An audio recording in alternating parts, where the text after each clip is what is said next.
Born on the 21st of October 1928 at the chiefly village of Aworanga, 3 miles southwest of Gulu, a district headquarters in the northern part of what was then the British Protectorate of Uganda, now the Republic of Uganda. The first directorship I was invited to, the board was Cooper Motors Corporation, selling Volkswagen. And that was in 1963.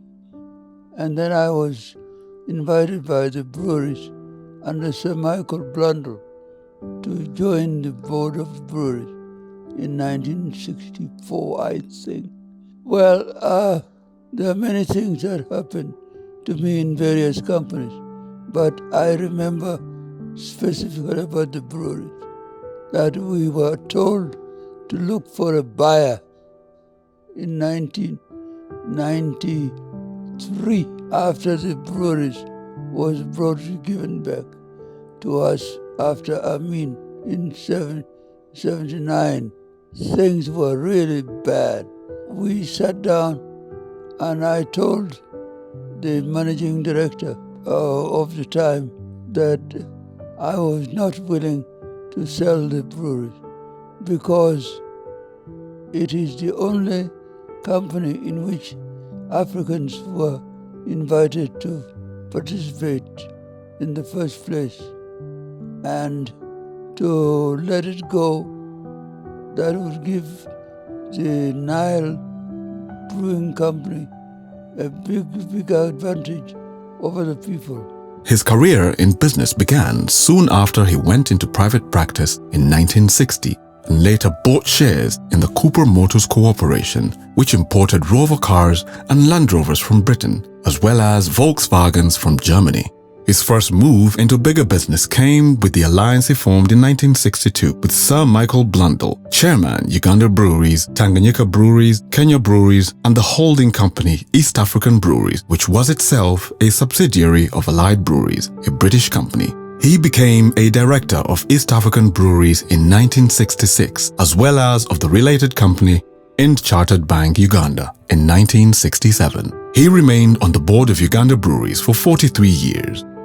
In his farewell speech, he remarked, "If I had known that the job was temporary, I would never have taken it." It was in 1992 he was invited to become a member of the African Regional Advisory Board of the Atlanta-based Coca-Cola Company, and in 2003 he became president of the Heritage Oil and Gas Company, Uganda Limited. Challenge, what we found out was that no investment was made during Amin's time. And with the breweries and distilleries, you have to invest literally every month. If you don't do it, then the material will deteriorate.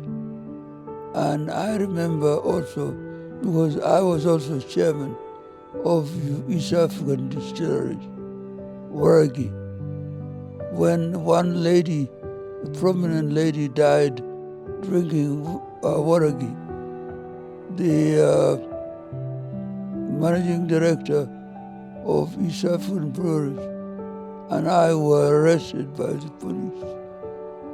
You must always allow directors to express themselves, and you must also allow the executive to run the company.